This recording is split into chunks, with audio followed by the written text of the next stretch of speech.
evening, ladies and gentlemen. Welcome to the Alphabetical Fugazi, the only podcast that devotes an episode each to discussing every song in the Fugazi catalog, from Fuga A to Fuga Z. I'm your host, Ian James Wright.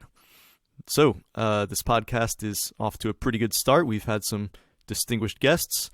Today, though, just to change things up a bit, joining me today to discuss Arpeggiator from the 1998 album End Hits is a man who has sometimes been described as a guy I know.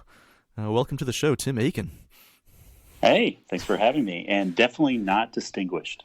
I think that's clear. Do you think I talked you up enough there?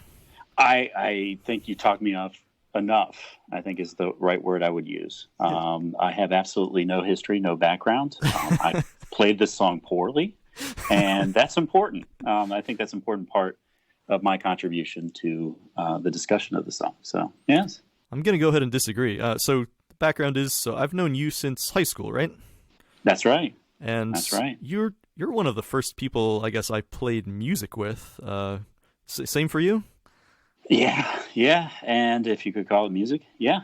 We got guitars, and we plugged them in, and we noticed when we plucked them or strummed them, that is that the word, strum? Yeah, they made sound, and that's pretty much you got me on the ground floor. That's right. You've risen since then, gotten much better. I have liked my accommodations on the ground floor and remained there for a while. So, well, I don't know where things stand today, but at the time you were definitely better than I was.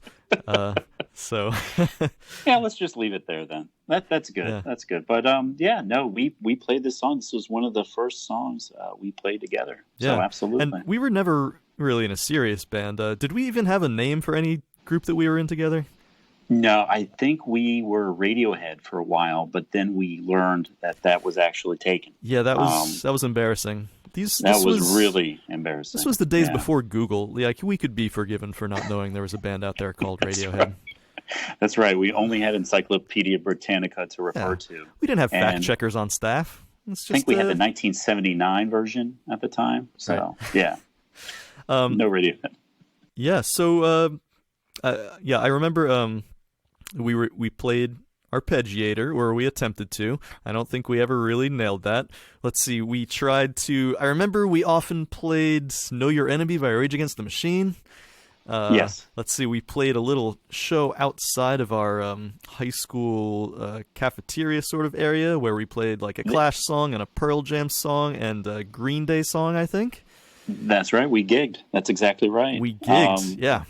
Oh my gosh, yes. That was a big deal. That's right, that was right outside Chantilly High School. I don't think anybody was the same after that performance. I believe there's a memorial plaque out there. Everyone kind of knew where they were the time they first heard. It's what they call a flashbulb memory. Yeah, something along those lines. But yeah, this is the song without any words, so it's the song I like to sing. So it was good. Well, so before we get into that, if I can ask you about your relationship with Fugazi, do you remember where you first heard of Fugazi, or first started listening to them, or how that happened? Sure. So actually, I first learned of Fugazi, so DC resident, through my cousin Aiken. I had a feeling he would play into this. Yes, he certainly did. He was a big fan of Fugazi, was playing in bands. He's a little older than me, was playing in bands at the time, and was really into their records. And so he would be, I think I listened to Red Medicine. I was listening to a couple, obviously some of the, Killtaker, some of the earlier albums that, sort of introduced me to the band. And I kind of just by accident started talking to about Fugazi with you, and realized that you were into them as well. And so it sort of affirmed my love for the band. And that's how I first started. I think actually, I want to say the way I started listening to them is I was introduced to them by, for the sake of anonymity, let's call him Brian A., somebody who worked on the high school newspaper with us. I think that's the case.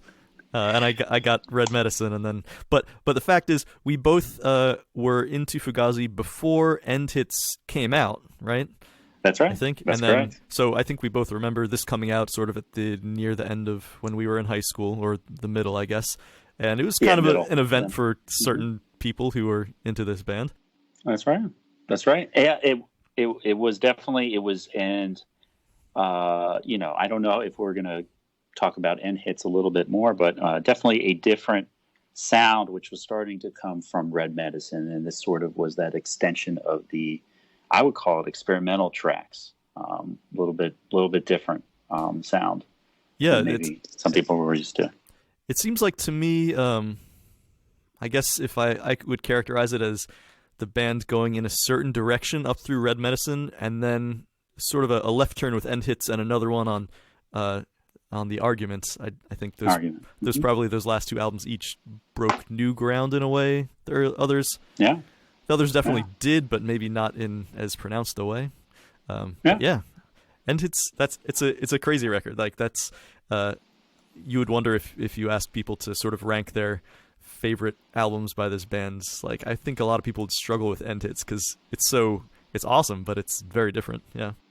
I agree. And here's my hot take. You ready for my hot take? I'm ready. The show is all about hot takes. It's all about hot takes, baby. So Red Medicine is my favorite album, but this is a close second. Ooh. Believe it or not. I know, and that's the hot take. And a lot of hardcore Fugazi fans would disagree with me about that, but I love the highlights on this album are some of the real highs for me with regards to Fugazi. Interesting. I don't know if just sonically they reach a different place on these songs, but I end up, as far as records are concerned, feels a little disjointed to me, but it's the highlights are amazing. I'll put it that way. So that's why it's second on my list. I can't disagree. I think I would join you in ranking Red Medicine as my favorite album, but for second place, man, that is a much harder question somehow. I would not rule this album out, though. Well, yeah. No, go ahead. No, I was just going to say, and Arpeggiator is a big part of that. And it's a song that kind of continues, I don't know, a sound that seemed unique to me at the time, and just a very, very large, but yet complex sound. And so I love this song. The song was amazing. I agree. So it's an instrumental. This is a song with no words. And instrumentals, it's an important part of Fugazi. Basically, there's at least one on every one of their albums after 13 songs. And that's if only they had like an instrument like album. Like if only they had done that. Yeah, right. Compile all their instrumentals, call it Instrument. That would be a really good idea. But really I was going to say that, so there are bands that are famous for doing only instrumentals, like, your Explosions in the Sky and your, like, what's the Pelican? Is that the band? Yeah. But then there are not many other bands that are primarily lyric-based that also I think of as instrumentals being an important part. Maybe the only other one that comes to mind is Beastie Boys, actually. You're right. Top of the dome. I can't come up with one right now that's obvious to me. I think you're right. Yeah. I think just vocals were always. If you've got a band with a singer, they don't like to stand around, I guess, and wait. If there's somebody who doesn't play an instrument, right? It's like you give him a tambourine at that point. Give him a triangle. Right. So what is Zach doing during Rage Against the Machine's instrumentals? Probably just working that tambourine. Exactly. Headbanging the dreadlocks. That's possible too. But yeah. Yeah. So right, an instrumental. Let's see if can we sustain a conversation about a song with no words. Find out on this action-packed episode of the Alphabetical Fugazi. How about we start with the title? Do you think you have a solid grasp on the meaning of arpeggio? Yeah. So I think so. Arpeggiator is the name of the song. Arpeggiator is a device that is used right by. Yeah. So I didn't know at the time that an arpeggiator was a thing. I was a guitar boy, not a synth boy. Arpeggiator is like a synthesizer device. But, I mean, so just to get back to the beginning, an arpeggio is actually, let me start before that. So a chord, for those of you who out there who don't know a lot about a music. Dictionary. Webster's defines. No, a chord is technically a collection of 3 or more notes, different notes played at the same time, and so like you would put a chord shape on a guitar, put your fingers at a certain place, strum all the strings, that's a chord. But an arpeggio is you leave your fingers on the fretboard in the same place, but you just pluck the strings sequentially. So the notes don't sound at the same time, they sound in an ascending or descending way. So you're still getting all those chord tones. It's nice and pleasing, but it's just, you know, plucked individually instead of strummed. So an arpeggiator and can it be random as well, or does it have to be well, go ahead. You've got this, man. I wasn't expecting this. This is good. I'm just going to sit and listen to this. This is like educational. You sit cross-legged at my feet. I'll put on my my mortarboard and my spectacles. I've got my chin. I've got my chin right now in my palms, and I'm just gazing right now at the genius of this. But go ahead. Yes. But I was going to say an arpeggiator. So again, I'm not. I have a couple of synths now, but I'm still not much of a synth guy. But I believe it was originally like an outboard piece of hardware that you could hold down a note or maybe hold down a chord, and the arpeggiator would just use that to create an arpeggio. You'd hold down one note and it would go like do do do do do do do do do do just over and over again. And of course, now that functionality is probably built into tons of software or into hardware synthesizers too. But that's an arpeggiator. That's right. Right. So but they don't use. Well, maybe they use it on this, but I guess the whole point of this song is that they're doing this with a whole bunch of layered guitars. But you can kind of go into that. I was trying to listen carefully to the track to try to figure out if there were more guitars than just Ian's guitar and Guy's guitar and Joe's bass. I think I was trying to tell like so. All right, they play the main riff, the arpeggio, the titular arpeggio, right, which is an E chord. And to divert for a second, I believe, I don't know if I understood this back in high school when we were attempting to play it, but it seems like it's a C-shaped bar chord, played up with a root on the 7th fret. I don't even know. I don't think I knew about C-shaped bar chords back then. It was just all E-shape and A-shape for me. But yeah, I think basically they're holding that shape and just plucking different strings, right? After a few rounds of that, there's a lead part. I was trying to hear if during that lead part that they both play at the same time, Joe is playing his bass line. I think there might be a single non-distorted guitar playing along with him, but I can't quite tell. Do you hear? Did you listen that closely? Well, I can definitely hear the cowbell in the back. No, the bass line is iconic, and that's what the first thing when I listen to the track. That's what punches out for me. As is the case with so many Fugazi songs. Yeah, I don't. It hadn't occurred to me. I just figured it was these two guitars essentially going back and forth with playing the variations of the different riffs of the arpeggio. But no, I had not considered whether or not there was a third part layered on top of it, etc. The reason I was listening for it is there are a lot of so I've played in a lot of bands over the years, and also I've frequented a lot of sort of guitar player forums where people are discussing matters of equipment and technique and stuff.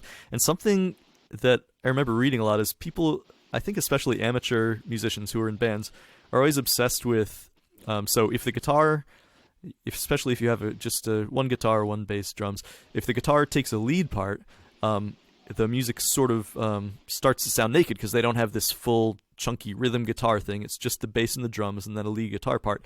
And there are people who are like, what do we do about this? Should the bass player be playing something more busy when I take a lead part? Or should the bass player kick on some kind of a pedal that makes his sound bigger? But I think as I've matured in both in playing in bands and listening to music, I love the sound of the rhythm guitar dropping out and just the bass and drums forming this backbone, while all the guitar player plays. I mean, of course, you hear that with listening to Jimi Hendrix, right? Sure. Especially live stuff, probably like listening to, I don't know, the Red Hot Chili Peppers live. I come to think of it, we already mentioned Rage Against the Machine, and they did that all the time. Sure. Yeah. And what's nice about this song is I think it gets to a part where it kind of builds everything up element-wise, the elements. There's a part where everything kind of goes away, and it's just the beat, it's just the rhythm, and then they're kind of adding each individual layer, and you can kind of hear all the different parts as they come together. Yeah, right? That's a nice trick when songs do that. Also, when another thing when I was listening closely, when it drops out and it's just the drums, I think they also EQ the drums differently. It sounds like somebody threw a blanket over the speaker, so it's this very dull. It's the highs are muffled or something, and then it sort of explodes into Technicolor, Wizard of Oz style. It's nice. Right. Well, and like I said, that kind of goes along with what they were trying to do on In Hits in many ways, is try to do a lot of different things, where mic positions and different kinds of sounds they're trying to get out of the instruments that they had been using for over a decade at that point. So, yeah. And not only, I think there's something different sounding about this. I want to say that a lot of Fugazi songs feel dark in some way, like it feels like the sun's never shining or something, but this one is very different in that regard, right? It has this big, bright, happy tonality, this big E major chord. It sounds like joyful, right? Not necessarily something Fugazi sounds are known for sounding like. They don't seem mad on this song.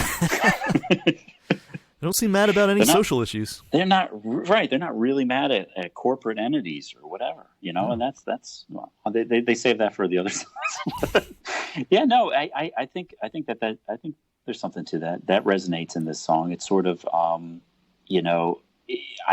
you're right. I don't know if it's the chords they're playing or the way that it's just an instrumental track, and it's just very something about it. It's very bare bones. Yeah, I was gonna say sounds like Baroque to. I don't know if that's the right. Here's where my musical ignorance comes out. I don't know the difference between Baroque and classical and romantic music sonically. Right.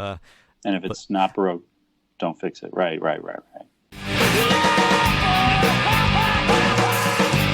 Got it. I had to throw in the Baroque. I'm not going to edit that joke out. I don't care how embarrassed you feel about it. Oh, you're not recording this, right? This is the first. Oh boy. No. Come to think of it, I do mean Baroque because Bach was in the Baroque period, right? Mm-hmm. I think. Yeah, I'm going to say yes. I think this song. Yes. What this reminds me of is that famous cello suite, right? That. Okay. Yeah. Do you know the one I'm talking about? Yes.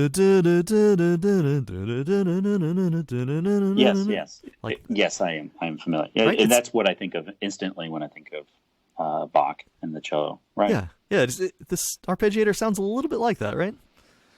Well, isn't Beethoven's Moonlight Sonata? Isn't that an arpeggio? I'm just trying to think of famous songs that are essentially arpeggios. Yeah, if you played all those basically, notes together, what it is. That would be a nice, beautiful chord.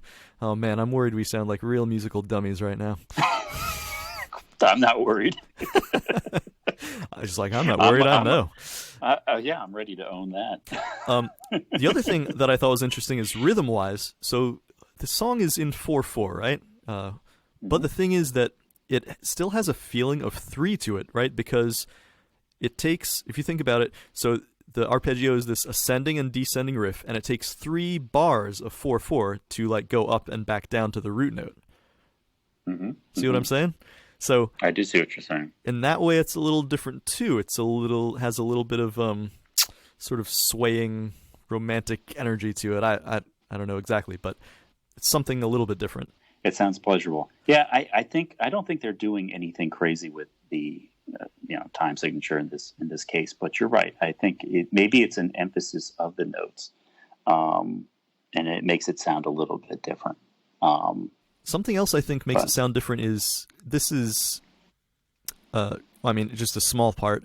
But Fugazi is pretty well known for not using any effects pedals, stomp boxes, right? I think on stage, I think Ian didn't use anything, nor did Joe, and I think Guy used like just a single distortion pedal. On this part, there's the main arpeggio, there's the lead part, there's this sort of breakdown where they play these power chords, and then there's this part toward the end, right before the drum breakdown, where I believe it's Guy's guitar. He's just sort of like wailing, holding this bent, sustained note, right? I was just gonna say, yeah, that's that's a big part of this song, right? That it is. And I think on that part, it sounds like he's using a wah pedal. Interesting, right? I wouldn't associate it with a wah pedal, though. I would say that it just feels like I don't know how he's making it, but yeah, it's definitely a long bend, and it's I don't know if it's just, could it be a volume? I mean, what is he? So have you seen their setup live? I have. Seen them play this live? I'm almost certain I don't think there's any way he uses a wah pedal live. I just think maybe in the recording. In the recording? I think there's a wah pedal. I think there is. And that's one of the things I'm not sure. I can't say at this point if that makes an appearance in any other recorded Fugazi song. I guess as I go through the sequence of the show, I'm gonna find out, right? I'll be listening to everything a little more closely. I think this is the point of the podcast. It's just absurd speculation, and as long as there's nothing to counter it, I'm going to take it as fact, sir. Yeah, so absolutely. Wild speculation. It's the name of the game. Wild. I think there's one more major component of the song that makes it interesting for me that I want to bring up, which is at the end. We have the lead part again, but this time it's in rounds, right? That's right. Like row, row, row your boat, Frere Jacques. That's right. You know? That's right. That's right. It like the slightly delayed round, the round coming in right behind. That's exactly right. Right. So Ian starts, or I don't know which one, but Ian starts playing the lead part, and then on the next bar, Guy starts the same lead part, but at a different time. So these two leads are going over each other in a very sort of pleasing way. And then they meet together, right? And then they meet together and play the same part, and then they go back out. It's very satisfying. Yeah, it's really cool. And in fact, I can't even come up with another example of that in another song. I was trying to think of an example of that in pop music. The only one I came up with is the end of God Only Knows by the Beach Boys. Ah. Right? Yeah, you're right. I think that's going on there. Yeah, that's a great. Listeners, and please Marilyn write Manson's cover of "Row Row Row Your Boat." I think when they did that was clear. Wait, did that really happen? No. Okay. That needs to happen. No. That seems like some. I don't know about you, but this is a wild diversion. But "Row Row Row Your Boat" that's such a. The lyrics are deeper than you think at first. Like, imagine you had never heard that song before, right? Mm-hmm. You hear "Row, row, row your boat gently down the stream, merrily, merrily, merrily, merrily." Like, this all sounds nice so far. And then, "Life is but a dream." Like, no, that's the drop at the end. Like, right. what? That gets you thinking. Yeah, that makes you think, wait, what is this song really about? So, like, rowing your boat is really about going through life pleasantly and, I don't know, ignoring your mortality. You're saying it's not just the literal rowing of a boat? God, I've been listening to songs way too. It's got layers. Layers, I say. It's got layers. Wow, you're peeling them back now. Well, that's amazing. Yeah, well, right. With the "Rockabye Baby on a Treetop, when the wind blows." If you actually listen to the lyrics of that song, it's a frightening, terrible song. That's true. And maybe that's what Marilyn Manson should cover. Do they have a suggestion box? Do they still take suggestions? You know, it's been a while since I've dropped by Marilyn Manson's website. Okay. You know, there was a time when I would surf the web over there every day. Is it like GeoCities? I would dial up Netscape. They're animated GIFs of flaming skulls, Tim. It's great. That's fantastic. It could be. I have no idea. I have no idea what Marilyn Manson's website looks like now, but wish him all the best. So that's kind of all I have to say about it, I think. Are there any other major components of this song that we missed, do you think? This is, I think, a song that features the bass and the drums like no other. It's one where that's what really resonates with me. When I think of that song, I think of the bass line and the drums being so succinct and driving it forward. Love it. I think that's going to bring us to ratings. Do you like me? Do you like me? Do you like me? I would like you, Tim, to rate the song Arpeggiator on a scale of 1 to 5 stars, just purely in the context of Fugazi, right? From your maybe least favorite Fugazi song to your most favorite. How many stars would this one get? Ooh, okay. Well, I don't hand out 5 stars like they're candy, okay? So that's important here. That's important to understand when I give my rating. Okay. I'm going to give this 4.5 stars. Ooh. It's not quite the best song that they've put together, and I could come up with a handful of others that I listen to more often and would frankly like more often. Well, just for context. Like better, I guess. Just for context, But- what's an example of a 5-star Fugazi song for you? Well, I'll use one. Don't want to use. So I was going to say, was it Bedford Scraping? That's a good one. I'm trying to think of. I think that is probably a 5-star. Okay. But yeah, you got me there. I'm trying to come up off top, but yeah, that would probably be an example, for example. Yeah. Solid rating though. Big rating. For me, Yeah, 4.5. you know, I was online the other day looking at just watching a couple of live videos of them performing this song, and I was thinking of what rating I would give this, and I just found myself, I couldn't help myself. By the end of watching these videos of them playing it, I had this big dumb smile on my face, like just from like watching them do this. It just always makes me like really happy, I guess. And if I had to put together an essential Fugazi, I don't know, compilation playlist, I think this would be on it. So this one, you know, I'm trying not to give out 5 stars like candy either, but for me, this one's gonna get 5 stars. Boom. Ooh, in the books. Wow. Okay. Well, that topped me. I don't even know what to say right now. But I do like the dumb smile visual right now. That's helpful. Did you ever see Fugazi live? I did not. Ah. So this is also a very important part. Yeah. No, I was sheltered. I was a sheltered Northern Virginia kid, and I didn't make it out. And I know. That's the same sound I make. But I didn't successfully drag you out to Fort Reno ever. No, you tried to one time, and I think Okay. obviously I was probably involved in some sort of like cross country car wash or something. Just didn't. If So I could go that's back where and, the cars are actually in motion as you're trying to wash them, and you're just jogging alongside. That's exactly right. Right. That's exactly right. And it was part of our training. And Listen, those of you listeners who aren't from Virginia, it's a kind of a regional occupation, but it's it's something that we're passionate about. Cross country car washes. So cross country car washes. That's exactly right. That's your and bit you of build Virginia culture for the endurance, and it's really hard because you got to get the water from point A to point B, and that's where really it's all about. But yeah, so I was doing things that I certainly regret doing in lieu of going to a Fugazi live show. But so I'm sorry, Fugazi.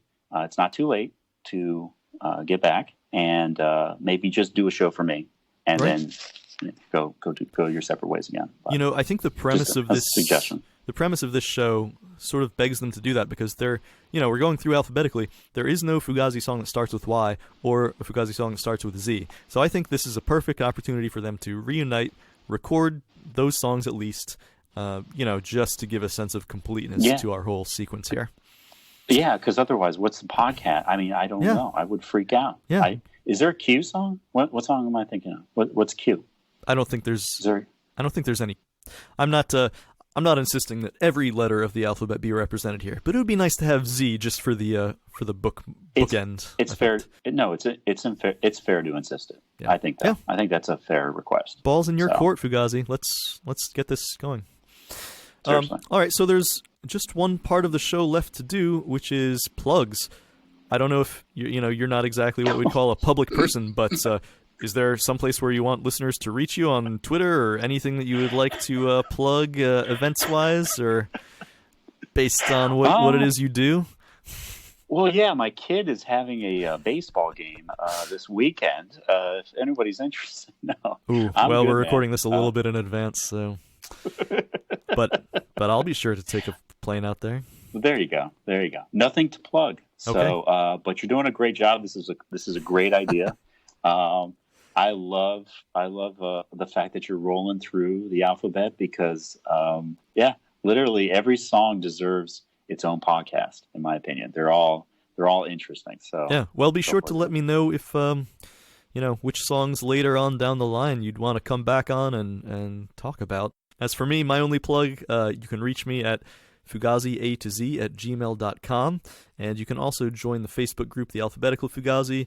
Say what you will about Arpeggiator. If you have anything else to say that we've missed, I think we've discussed it pretty exhaustively, but hey, you're the listener, you're the boss, and I hope you'll join me for the next episode, Back to Base from Red Medicine. So until then, folks, keep your eyes open. This is my last picture.